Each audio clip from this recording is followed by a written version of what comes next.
السلام علیکم۔ بسم اللہ الرحمن الرحیم۔ کائنات بنانے والے، نرمی کرنے والے، مہربانی کرنے والے کی شناخت یا پہچان کے ساتھ برائے توضیح ترجمہ پارٹ نمبر 3 اور آج کی گفتگو کے اندر سورۃ التوبہ کی آیت نمبر 19 یعنی 19 میں موجود مرکب اضافی سقایۃ الحاجی موجود ہے۔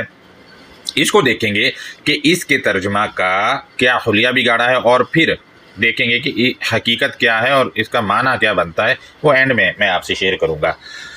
آپ موبائل کی اسکرین کے اوپر دیکھیں، میں نے مفتی تقی عثمانی صاحب کا ترجمہ لگا رکھا ہے۔ لکھتے ہیں سقایۃ الحاجی، اس کا ترجمہ جو کیا ہے حاجیوں کو پانی پلانے۔ اب دوسرے نمبر پر میں نے ترجمہ لگا رکھا ہے اہل تشیع کے محمد حسین نجفی صاحب کا۔ وہ لکھتے ہیں سقایۃ الحاجی کا ترجمہ حاجیوں کو پانی پلانے۔ اب ان دونوں ہستیوں نے الحاجی جو کہ اسم واحد ہے، میں دوبارہ ریپیٹ کر رہا ہوں، یہ اسم واحد ہے ایک کے لیے، انہوں نے ترجمہ جمع بنا کر حاجیوں لکھ دیا ہے۔ دوسرا پوائنٹ یہاں پر یہ ہے کہ سقایۃ الحاجی جیسا کہ میں نے بتایا مرکب اضافی ہے اور اس کا ترجمہ مرکب اضافی کے طور پر کیا نہیں گیا ہے، بلکہ انہوں نے اس کو مرکب فعلی بنا دیا ہے۔ یہاں عربک زبان کے قاعدہ مرکب اضافی، آپ دیکھیں پہچان جیم کے نیچے زیر ہے، یہ الحاجی اسم ہے اور آیا ہے زیر نیچے، کیونکہ یہ پورے دونوں اسم جو ہے یہ اسم ہے اور زیر آیا تو وہ ہو گیا مرکب اضافی۔ لہذا آپ دیکھیں یہاں پر انہوں نے ترجمہ میں کو لگا دیا جبکہ کے لگنا تھا اور الحاجی کو جمع بنا دیا ہے۔ مزید میں ایک اور ترجمہ جو کہ پاکستان کے شہر کراچی میں رہتے ہیں، نام ان کا ہے محمد شیخ صاحب، اور یہ نمازی بھی ہیں اور حاجی بھی ہیں۔ غور کریں ترجمہ انہوں نے لکھا ہے، میں نے مارک کیا ہوا ہے سقایۃ الحاجی، ترجمہ کیا ہے حاجیوں کا پانی پلانا۔ اب حاجی ایک آدمی ہوتا ہے اور آدمی کا پانی جو ہوتا ہے اس سے بچہ تو پیدا کیا جا سکتا ہے، پلایا نہیں جا سکتا کسی کو۔ لہذا آپ دیکھیں انہوں نے بھی نمازی و حاجی قرآنسٹ محمد شیخ صاحب نے بھی مرکب اضافی تو لیا ہے ترجمہ کو، مگر ترجمہ پھر بھی غلط ہے۔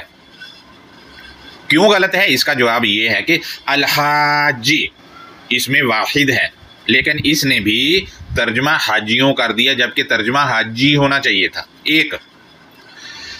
آپ ان تینوں کو دیکھیں تو تینوں مروجہ حج کو ماننے والے ہیں، یا باقی مترجمین جو ہیں وہ بھی مروجہ حج کو ماننے والے ہیں، ہر ایک نے یہی کام کیا ہے اس مرکب کے ترجمہ کے ساتھ۔ الحاجی کو جمع بنا دیا ہے اور مرکب اضافی کو توڑ دیا ہے۔ خیر یہ نمازی قرآنسٹ نے تو پھر بھی مرکب اضافی کا کے لکھ دیا ہے۔ الحاجی جیسا کہ میں بارہا بتا رہا ہوں یہ اسم واحد ہے، اس کے جمع والے لفظ ہم دیکھیں تو نمبر 1 الحاجون، اس کا معنی بنے گا حاجیوں۔ نمبر 2 الحاجین، اس کا معنی بنے گا حاجیوں۔ نمبر 3 الحجاج، اس کا معنی بنے گا حاجیوں، اور ان میں سے جمع میں سے کوئی لفظ بھی آیت میں موجود نہیں، آیت میں صرف الحاجی لکھا ہوا ہے جو کہ واحد اسم ہے ایک حاجی کے لیے۔ دوسرا کام ان سب نے یہ کیا ہے کہ سقایۃ یہ مصدر ہے لیکن اس کو فعل بنا کر معنی کر دیا ہے، اور تیسرا کام یہ کیا ہے کہ اس کو دو نے تو مرکب فعلی بنا دیا اور ایک نے خیر وہ کا لگا دیا ہے وہاں پر، وہ ٹھیک ہے جس نے کا لگایا ہے مگر باقی اس کا غلط ہے۔ میں آپ کے سامنے سورۃ البقرہ کی آیت نمبر 258 یعنی 258 کا ایک اسکرین شاٹ لگا رہا ہوں، اس میں آپ دیکھیں حاجہ لکھا ہوا ہے، یہ فعل ماضی واحد مذکر کا صیغہ ہے اور ترجمہ انہوں نے خود اس کا دیکھیں مناظرہ کرنا لکھا ہے. یہ ایک آدمی کے لیے ہے اور وہ بھی بطور اسم ایک آدمی کے لیے ہے. وہاں آیا ہے تو ترجمہ حاجیوں کر دیا. یہاں جب آتا ہے بطور فعل تو ترجمہ ایک ہی کرتے ہیں. آپ دیکھیں واحد کا صیغہ ہے کہ اس نے مناظرہ کیا، یعنی ایک بندے نے مناظرہ کیا. سورہ توبہ میں جمع بنا کر معنی کر دیتے ہیں. کیوں؟ کیونکہ عقیدہ ہے مروجہ حج کو کسی نہ کسی طرح قرآن مجید سے نکالنا ہے.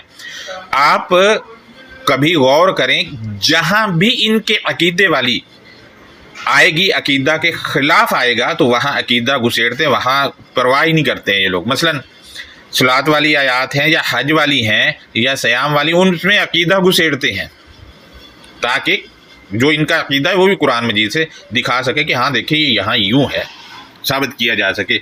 اب اس مرکب کا بلکہ سورۃ التوبہ کی آیت نمبر 119 کے اس جملے کا ترجمہ کر لیتے ہیں ہم. تو نمبر 1 میں بتا دوں کہ سکایتا کا حقیقی معنی جو ہے وہ ہوتا ہے سیراب کرنا، ٹھیک ہے.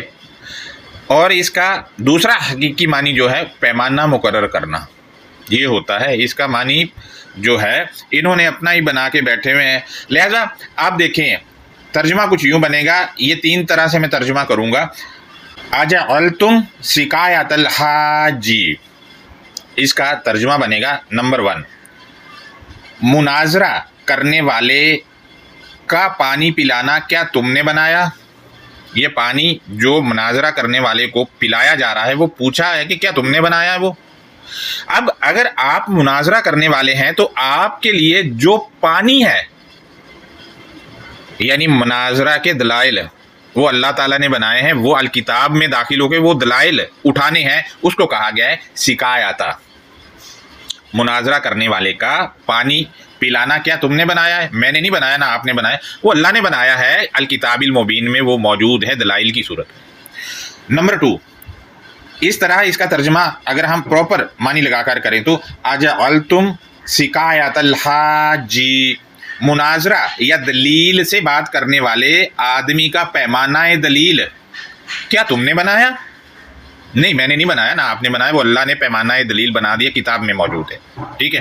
نمبر 3 ترجمہ یوں بھی ہوگا اجعلتم سقایۃ الحاج، مباحثہ، مناظرہ یا دلیل سے بات کرنے والے یا قانون سازی کرنے والے آدمی کا پیمانہ دلیل یا پانی پلانا کیا تم نے بنایا. نہیں ہم نے نہیں بنایا. قانون سازی جو کرنے والا آدمی ہے اس کے لیے قانون سازی اللہ تعالیٰ نے بنائی اور کتاب میں.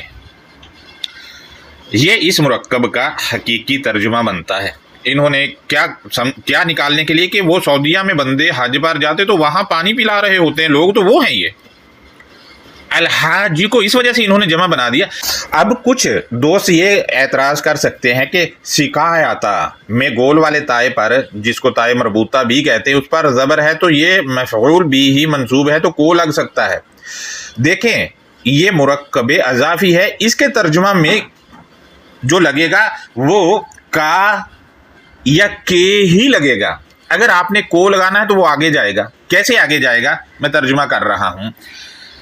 اجعلتم کیا تم نے بنایا، سقایۃ الحاج دلیل یا مناظرہ یا قانون سازی کرنے والے آدمی کے پیمانہ دلیل کو اینڈ پہ چلا گیا. یہاں مناظرہ یا دلیل سے بات کرنے والے آدمی کا لگ گیا ہے پیمانہ دلیل. یہ ترجمہ بنائے سقایۃ الحاجی کا. جب یہ آ گیا تو کو جب لگے گا وہ آگے چلا جائے گا، اس کا تعلق ہی نہیں ہے اس مرکب سے، وہ الگ سے پھر لکھا جائے گا.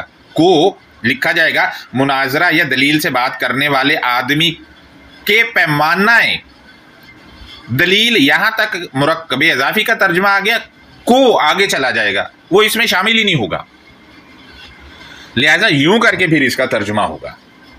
یہ ہماری آج کی گفتگو تھی.